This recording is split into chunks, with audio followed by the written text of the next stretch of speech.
Beginning audio recording. My name is Dr. Stephen Richards.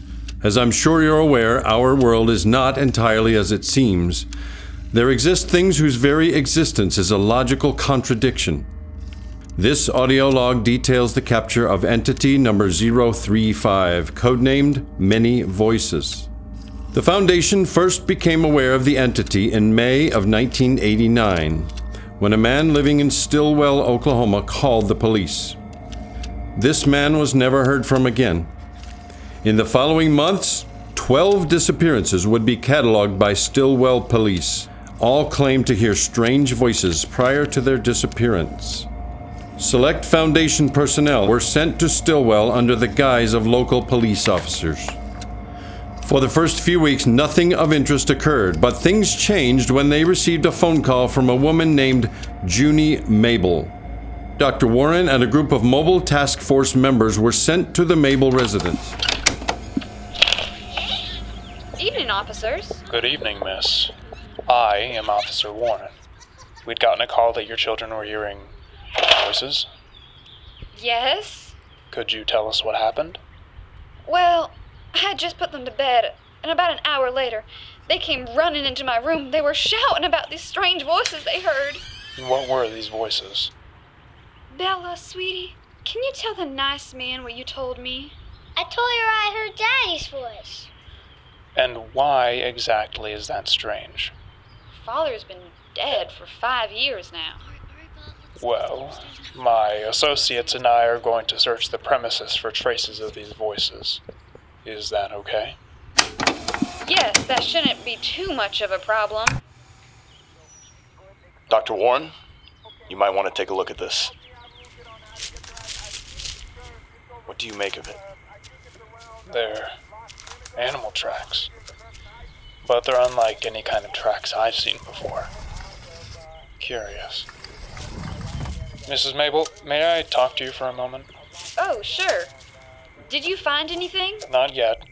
The higher-ups think we might need to spend a few extra days researching these creatures. I'm sorry you couldn't find anything, but what does your research have to do with me? That's the thing. We believe the creatures use their voice-mimicking abilities to lure out their prey. Mrs. Mabel, you've heard about the disappearances that have been going on, haven't you? Yeah, I have. You're not suggesting they're after my kids, are you? There's no easy way to say it. Can I ask you a question? Officer Warren, was it? That's right. What kind of cops are you? What do you mean? Cops in these parts don't carry the kind of guns your friends carry. They even call you doctor, not officer. So who are you? And what are you doing here?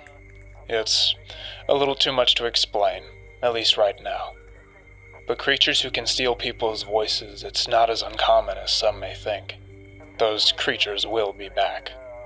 We have a safe house not too far from here, where we can relocate you and your... Whoa. Relocate? What are you talking about? We can't afford to just leave. Mrs. Mabel, it will only be for a few days. Your house will be returned to you just as you left it. You have my word. Okay. Please take care of it. Of course. Good day, Mrs. Mabel. Shortly after the Mabel's departure, a collection of Foundation field equipment was quietly transported to the residence. At 2:30, a motion sensor southeast of the house was triggered. Keep it down, or you'll scare them off. Copy. Apologies, Doctor. Move! Approaching backyard. Anyone have eyes on the targets? Negative. Hello? Is someone there? Mrs. Mabel? What are you doing out here? That's not her.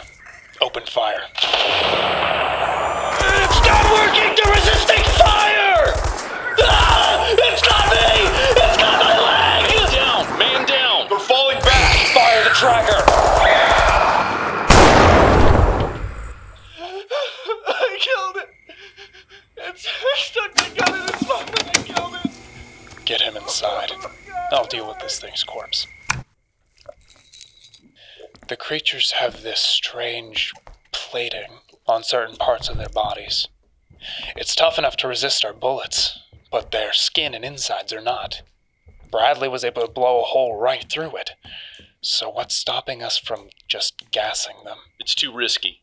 Our gas grenades are extremely toxic, so we can't use them in populated areas. Do me a favor and keep one, just in case. The creature we attached a tracker to hasn't moved from this spot in 7 hours. Where in the city is that? It's the Presbyterian church in the middle of town. What's so significant about the church? It's likely because the church is in the exact center of the city. It would serve as a good den. That was when the MTF and Dr. Warren began to mount their attack. The church hadn't been used since 1975. As the group made their way to the atrium, they saw what looked to be a massive sinkhole that had formed in the nave. Dr. Warren described the place as a nest. Ground has been reached. Engaging flashlight. My goodness, it's ginormous. Anyone have eyes on the targets? Negative. Keep moving. We should be getting close to the center. Dr. Warren? Is that you? Of course it's me.